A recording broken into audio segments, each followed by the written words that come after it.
বিসমিল্লাহ। মরল বাড়ির মামুল মরল রে দিছিলেন আপনার বিদেশ নেওয়ার জন্য। আগামীকালকে আপনার ফ্লাইট 23 তারিখ। আমি গার্জিয়ান হিসাবে যতটুকু আমার নৈতিক দায়িত্ব আবুল হোসেন কাকা আমাকে বলছে বিদায় আমি আমার নৈতিক দায়িত্ব পালন করলাম। আপনার 10,000 টাকা বাকি রেখেই আমি নিয়ে দিলাম। এখন 10,000 টাকা আপনারা মানে না মানে এটা ওগুলোকে আপনার কথা বলবেন। আমার যতটুকু দায়িত্ব আমি নিয়ে দিলাম। আপনার পাসপোর্ট ধরেন, আপনার ভিসা, আপনার মেন পাওয়ার, আপনার টিকেট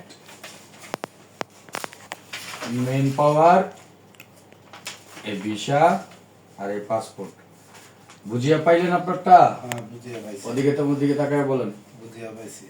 যেরকম আমাকে হাসান কাকা বলছিল নৈতিক দায়িত্ব আমি পালন করবো। আমার উপটিকট ওপরে করতে হলে রাব্বি দিব আপনাকে, যখন যাবেন ফ্লাইট ওঠার আগে দিবে, আপনি সাথে কথা বলবেন। তো ঠিক আছে, রেখে দাও।